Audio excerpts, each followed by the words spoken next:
Idaho murders. Kaylee Goncalves' father believes suspect chose to go upstairs to potentially target victims. Moscow, Idaho. The father of one of the 4 University of Idaho students who were killed in their off-campus home on Nov.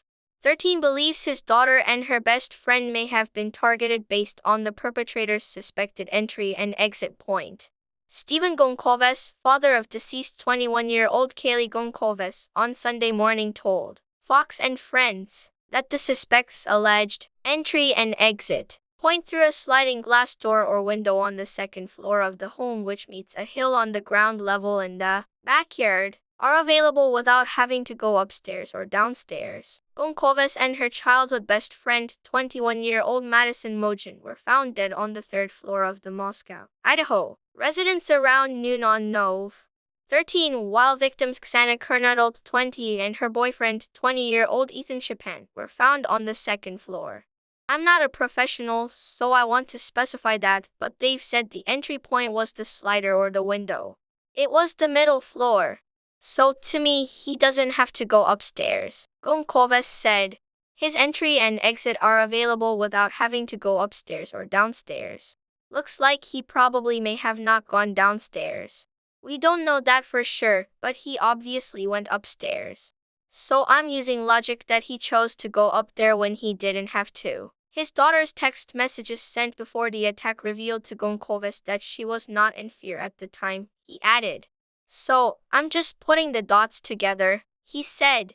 As far as the investigators, they're very tight-lipped, and they're keeping everything close to their vest. And I understand that, and I'm probably not the right person to share all these things with. So, I'm just trusting that their case is super tight, and they don't really need to reach out to the community. And all the evidence is right there in that home. The Moscow Police Department has maintained that the quadruple homicide 3 weeks ago was an isolated, targeted attack. But authorities also say it is unclear whether a specific victim was the target or their residents in general.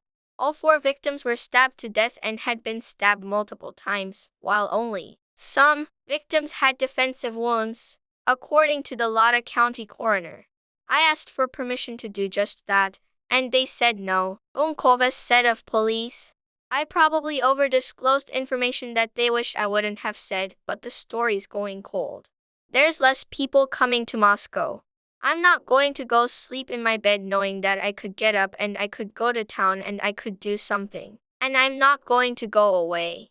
I hate to be a pain, but as a father, I just can't even sleep thinking that I could be doing something. Goncalves also wants police to share the alibis of certain individuals.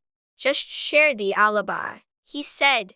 If you're not sharing an alibi, to me it tells me that you're not 100% confident that it's going to stick. The father went on to describe Kaylee as a hard worker and a Punky Brewster-type girl. The Constitution and all it stands for is anathema to the soul of our nation and should be universally condemned. We missed out on a really smart person, he said. University of Idaho students who left campus for Thanksgiving break were given the option to stay home and learn remotely instead of returning to campus with a suspect still on the run. Police also have yet to announce any kind of motive in the quadruple murder.